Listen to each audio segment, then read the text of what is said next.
As informações do programa a seguir não dispensam os cuidados e orientações médicas e de outros profissionais da saúde. Fique agora com o programa Saúde Integral, Corpo, Mente e Espírito em Equilíbrio.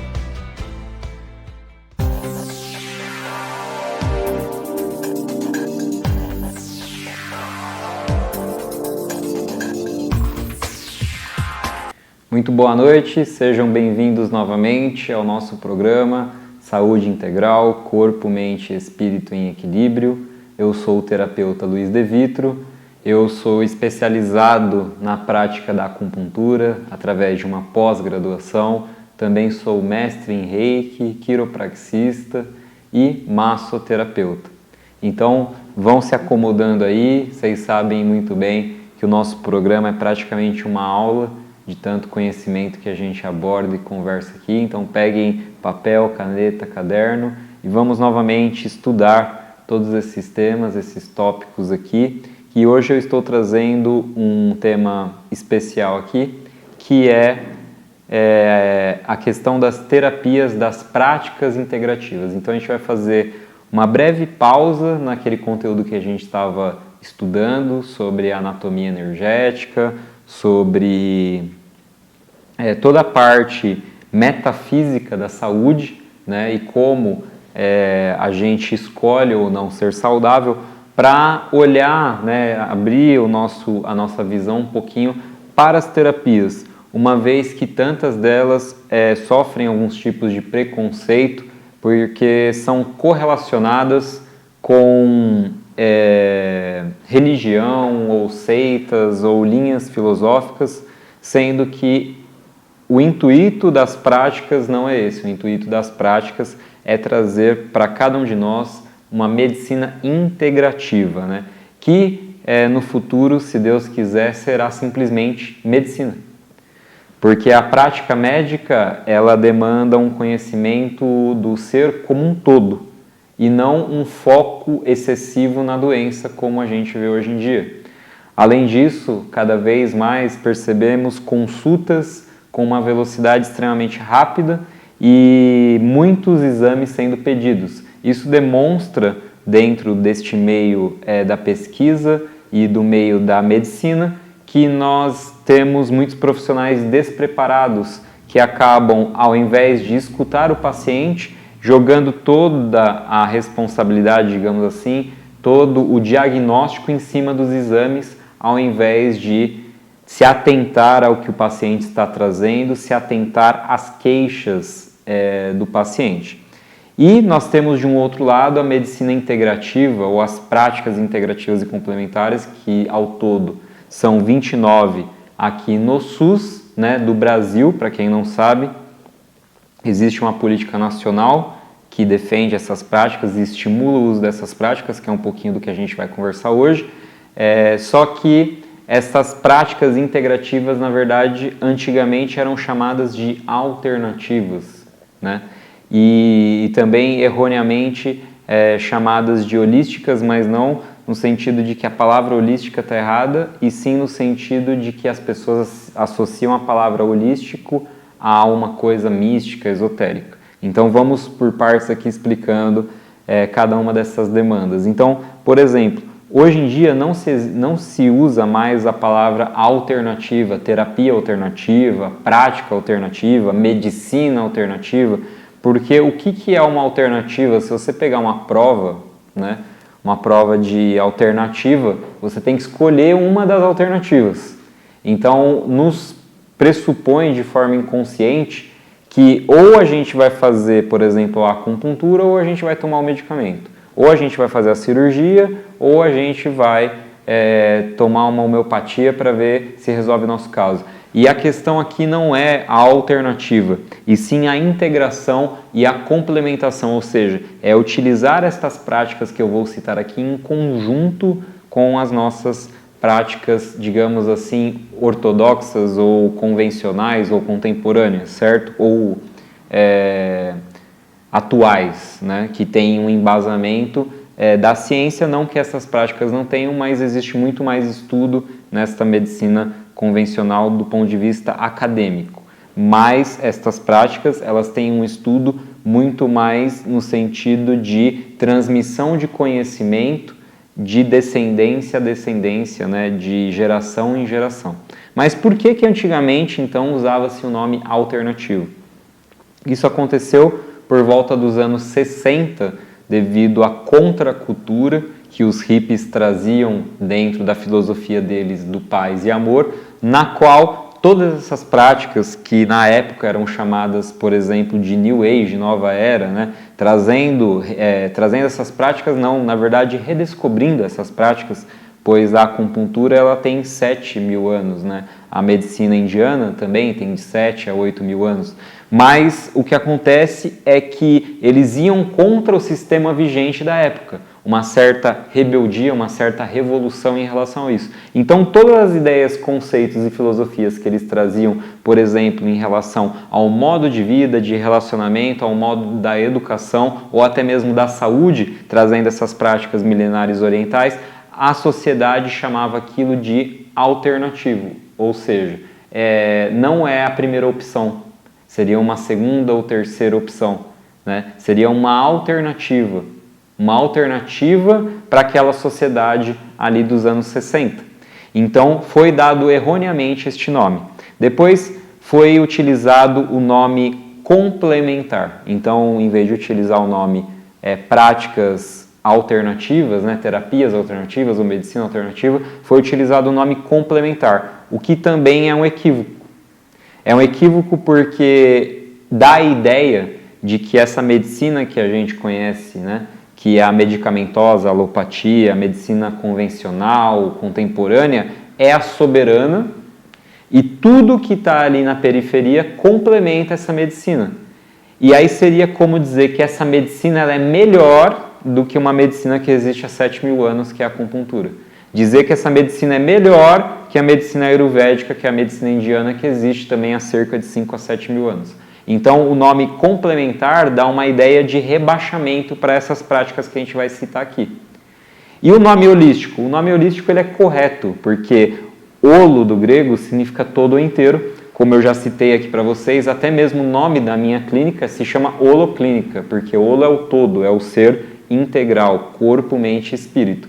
No entanto, o holístico dentro, né, do senso comum foi associado ao esotérico, ao místico. Então tem gente que às vezes fala, eu vou fazer uma terapia holística. Na mente da pessoa de forma inconsciente, ela já imagina uma pessoa com, né, uma bandana na cabeça, com anéis e através de uma bola de cristal ela vai resolver através de várias terapias a pessoa, um cigano, alguma coisa assim, sendo que na verdade o holístico não tem nada a ver com o conceito de místico, esotérico, alguma coisa desse tipo, e sim um conceito de integralidade, de olhar o todo. Então, a melhor palavra para definir esse tipo de prática, terapia ou medicina seria integrativo. Ou seja, não é melhor, também não é pior do que a medicina que a gente já conhece, né, já pratica, mas sim se integra. Então vem para somar, vem para potencializar, para dar um plus, né, para dar um impulsionamento ainda maior para o seu tratamento. Porque nada impede de você ter que passar por uma cirurgia e já ir preparando a sua mente através de uma técnica de hipnose para você estar calmo, seguro e sem medos e ansiedades durante o procedimento. Nada impede você tomar um medicamento alopático e receber um reiki. Assim, qual é o tipo de conflito que existe? Nenhum. Esse tipo de conflito ele só existe devido à nossa falta de conhecimento, à nossa ignorância como ser. Então hoje a gente está aqui justamente para conversar sobre tudo isso e desmistificar e trazer um pouquinho sobre o quanto isso já está difundindo, inclusive em hospitais como, por exemplo, no Sírio-Libanês, com um colega meu de profissão na área da saúde, que é o Dr. Plínio Kutait, no qual eu participo de um grupo de estudos todas as sextas-feiras, na primeira sexta-feira do mês, que ele traz profissionais lá no Sírio ao meio-dia, a primeira sexta-feira do mês, para trazer esse conceito dos cuidados integrativos, das práticas integrativas. A gente também tem dentro do Einstein vários estudos nessa linha e em tantos outros grandes hospitais já sendo empregado aromaterapia, cromoterapia e tantas outras práticas que a gente olha ainda muitas vezes com um certo recuo, com um certo preconceito, né? Então aqui hoje a gente está justamente para conversar sobre tudo isso, certo?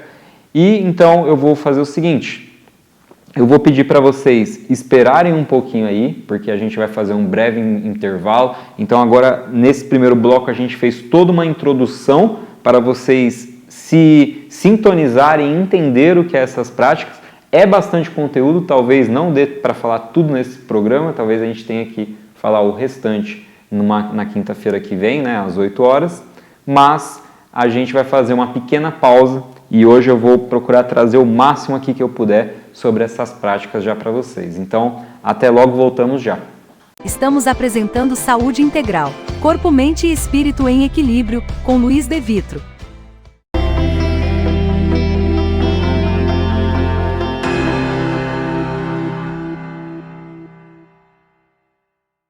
Voltamos a apresentar Saúde Integral, Corpo, Mente e Espírito em Equilíbrio.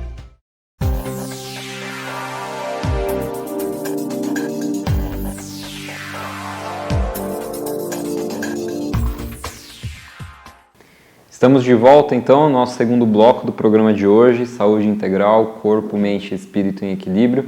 E eu só vou continuar explicando aqui para vocês se vocês pararem um segundo e apertar aí o joinha, né? Aperta o like aí, porque isso ajuda o nosso programa. E também clica no compartilhar, porque se você acredita que esse conteúdo está abrindo a sua mente, está te ajudando, também pode estar ajudando outras pessoas.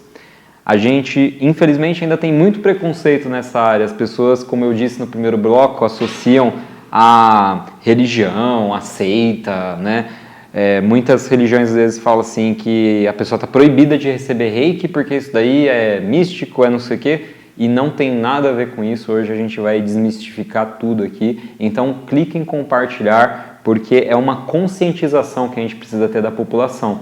E visto isso, eu tenho aqui para dizer para vocês, existe uma sigla chamada PNPIC, PNPIC.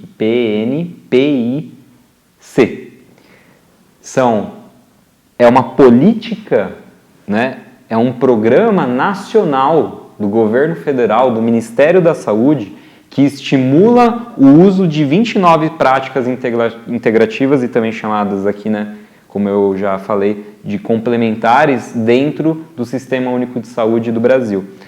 Este pacote, esse dossiê, digamos assim, que está sendo implementado dentro do SUS, inclusive aqui dentro do SUS de São Caetano, né, que é a cidade onde a gente reside aqui, onde o Web Rádio Fraternal manda sua informação para o mundo inteiro, ela está sendo implementada aqui através do Conselho de Saúde, do qual eu participo aqui também. A gente fez a votação, então está começando a ser treinados profissionais na área da saúde para integrar o tratamento deles essas práticas, inclusive com a ajuda da doutora Cristiane Laporta, uma colega minha, que está investindo demais nessa implementação, né? No sentido de estimular, de trazer conhecimento, né? E, graças a Deus, as pessoas responsáveis aqui pela nossa Secretaria de Saúde estão cada vez mais adeptas e abertas a inserir essas práticas. E é interessante porque já existe esse incentivo, né, a nível federal, mas ainda é um incentivo muito do ponto de vista de motivar, né, não tanto um incentivo financeiro. E é isso que muitas vezes acaba deixando o município ou o estado um pouco desconfortável a implementar.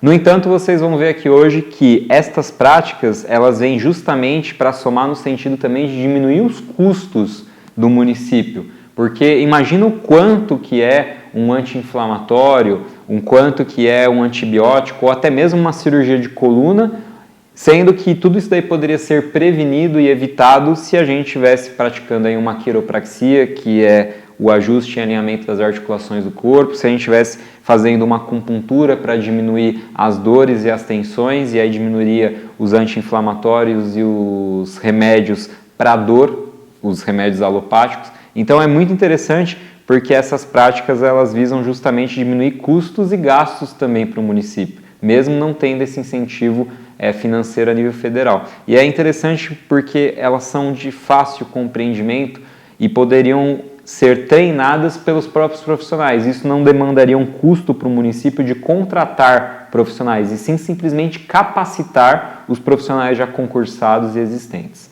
Mas, sem mais delongas, vamos aqui para o histórico destas terapias dentro do SUS. Então, em 2006, olha só, faz tempo, hein? Já fazem 15 anos, então. Há 15 anos atrás, 5 práticas já estavam sendo implementadas dentro do SUS.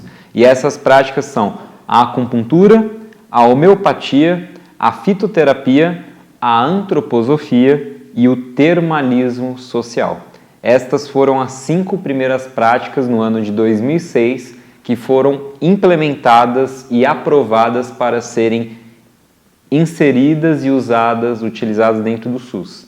Depois disso, em 2017, mais 14 práticas foram incluídas. Aí a gente entra com a arte-terapia, a medicina ayurvédica, a biodança, a dança circular, a meditação, a musicoterapia, a naturopatia, a osteopatia, a quiropraxia, a reflexologia ou reflexoterapia, o reiki, a chantala, a terapia comunitária integrativa e o yoga.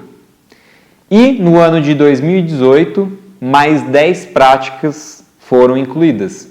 Aí a gente tem a apiterapia, a aromaterapia, a bioenergética, a constelação familiar, a cromoterapia, geoterapia, hipnoterapia ou hipnose, a imposição de mãos, a ozonioterapia e a terapia de florais. Então, ao todo, se a gente somar aqui 10 mais 14 mais 5, ao todo dão 29 práticas. 29 práticas ao todo. E agora nós vamos aprofundar, olhar um pouquinho para cada uma delas. Então, aqui começando pela acupuntura. Então, a acupuntura, na verdade, quando a gente traduz literalmente do chinês para o português, ela significa agulha e moxa. Ela não tem esse nome, acupuntura. Esse nome foi dado pelos jesuítas, pelos portugueses, que viram o procedimento ali de tratamento com as agulhinhas e deram o nome de acupum, no sentido de acu de agulha, de furar, de puntura, de furar, Então, deu esse nome, só que, na verdade, a tradução literal para acupuntura seria agulha e moxa. Tá bom, então vamos lá. Agulha, todo mundo sabe o que é, mas o que é moxa? Então eu vou mostrar aqui para vocês o que é uma moxa. Então a moxa, ela é esse bastão aqui de erva, tá? É um bastão de erva. Ele tem um cheiro bem característico, bem peculiar. É um cheiro muito parecido com o cheiro da cannabis. Por quê? Porque ele tem as mesmas propriedades analgésicas da família da cannabis. Aqui dentro a gente tem uma erva chamada artemisia. Então a gente acende aqui com o isqueiro aqui na ponta, esse charuto de ervas, e assim como existem os pontinhos de acupuntura que a gente coloca a agulha, a gente coloca esse bastão aqui, quente, utilizando nosso dedinho como um delimitador aqui de distância, e a gente aquece o ponto, estimulando o ponto, E aí ele serve justamente para, através de uma técnica não invasiva, estimular o ponto. Outra coisa que a gente poderia fazer é colocar uma agulha e em seguida usar a moxa para trazer energia para essa agulha. E para quem tem medo das agulhinhas de acupuntura, eu vou mostrar aqui um negócio para vocês muito interessante. Eu trouxe aqui as agulhinhas de acupuntura para vocês terem uma noção. Olha só. Esta agulha aqui, acho que é praticamente imperceptível na câmera. Ela é 5 vezes menor do que uma agulha de injeção. Então, se você tomou aí a vacina do Covid, não há por que você ter medo de uma agulha dessa. É 5 vezes menor do que uma agulha de injeção. Tem que juntar 5 dessas agulhas para dar a grossura de uma agulha de injeção. E a gente pega através aqui de um instrumentozinho que vem dentro do sachêzinho aqui de agulha, que é o aplicador aqui, mandril, que a gente chama. A gente coloca a agulha aqui dentro, essa daqui eu vou descartar porque eu vou usar em mim mesmo, vou fazer uma autoaplicação. A gente posiciona o mandril no ponto e dá um impulso seco no ponto. Ó. Depois que eu dei o impulso, eu aprofundo. E aqui eu já estou fazendo um autotratamento em mim mesmo, né? E aí eu posso pistonar a agulha para frente e para trás, eu posso raspar ela, eu posso girar ela, eu posso fazer vários tipos de estímulo com o intuito de... Vou tirar aqui. Essa agulha aqui agora ela já foi utilizada, então ela tem que ser descartada num lugarzinho que chama descarpaque, que ele é próprio para materiais infectados e cortantes, no caso, né? Então, essa agulha ela pode ser estimulada dessa forma, né? Diversas formas, girando, pistonando, friccionando. E qual é, então, o princípio, a lógica que está por trás de tudo isso? A lógica que está por trás de tudo isso, como a gente vinha conversando nos outros programas, é lá no nosso duplo etéreo, né? No nosso corpo mais sutil, que a gente tem aqui, ó, os caminhos de energia. A gente tem os famosos meridianos.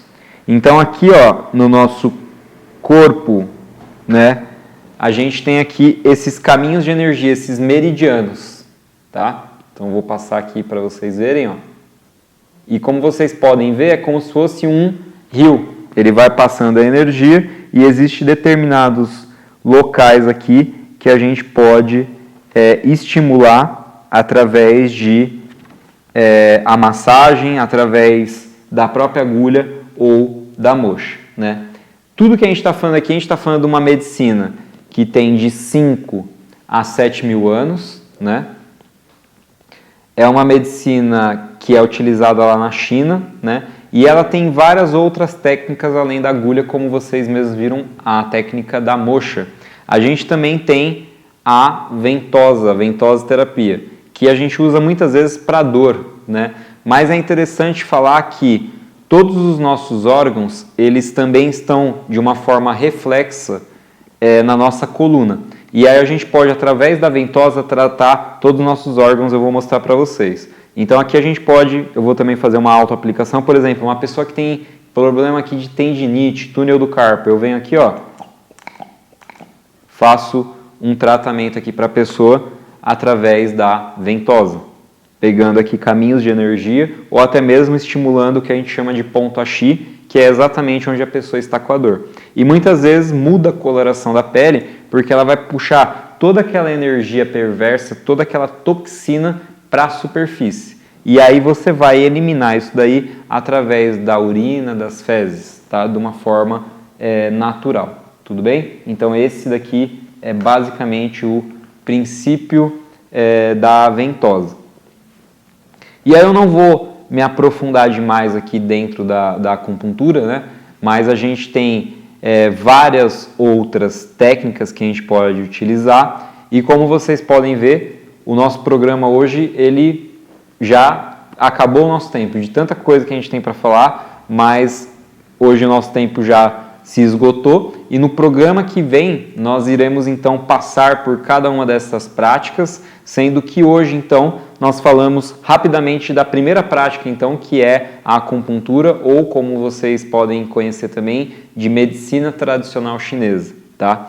E nós vamos falar nos próximos programas sobre as outras 28 práticas. Então, se o programa de hoje despertou interesse e curiosidade em você, fique ligado que nas 2 próximas quinta-feiras, no mínimo, a gente vai estar conversando sobre as PICs, sobre as práticas integrativas e complementares que estão presentes aí dentro do SUS e é seu direito reivindicar, independente da cidade onde você mora, que você está assistindo, de que você seja atendido por essas práticas. É só através da população indo atrás desse conhecimento, falando eu tenho o direito de ser atendido por essas práticas, que a gente vai conseguir que isso se concretize também.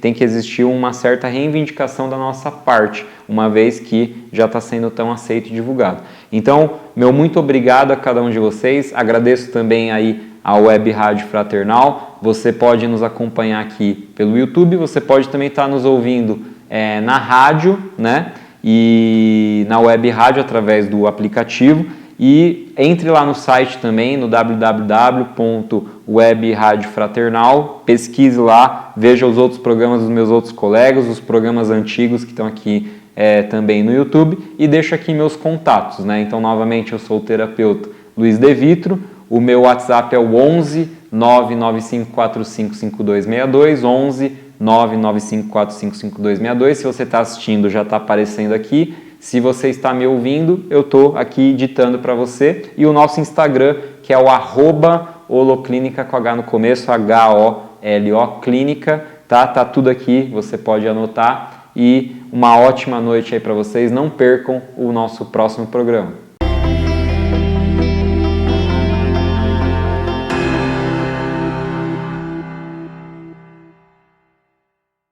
Você ouviu Saúde Integral, Corpo, Mente e Espírito em Equilíbrio, mais um programa da Rádio e TV Fraternal.